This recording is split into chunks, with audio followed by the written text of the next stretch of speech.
Il momento in cui Castelfranco stava per andare sotto e Asolo stava per andare sotto. In quel momento erano circa le mezzogiorno meno 10, è stato un momento di crisi perché i vigili del fuoco di qua, noi di là.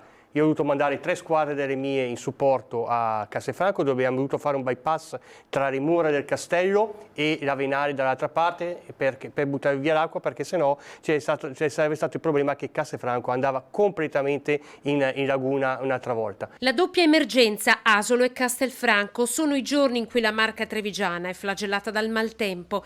A parlare Riccardo Mastronicola, coordinatore della Protezione Civile di Treviso, punta di diamante del centro di coordinamento dei soccorsi, poche ore di sonno a notte per gestire l'emergenza insieme ai vigili del fuoco. Da 15 maggio al 27 di maggio complessivamente nella regione Veneto, quindi in tutte le province interessate, c'è stato il coinvolgimento di 6.594 volontari. Questa era emergenza numero 40, no?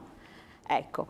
E la provincia di Treviso in quelle 2 settimane abbiamo avuto il coinvolgimento di circa 500 volontari, perché bisogna tenere conto poi che sono giorni lavorativi e quindi le persone devono potersi allontanare dal lavoro, con una 31 associazioni coinvolte direttamente. In ringraziamento per il lavoro instancabile dei volontari tra CCS e COC di Castelfranco, il Consiglio provinciale di Treviso ha deliberato ora la costituzione del gruppo provinciale che dovrà dotarsi di uno statuto alla pari delle altre province del Veneto.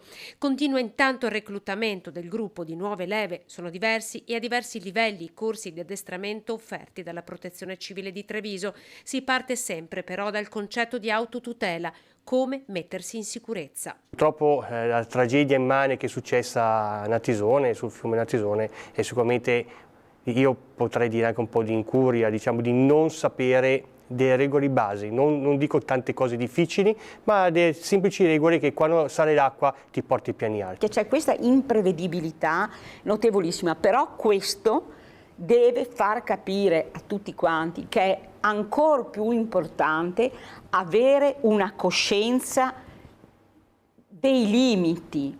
Dobbiamo partire da un concetto che l'evento naturale è imprevedibile ed è molto più forte di quella che è la nostra capacità di prevedere.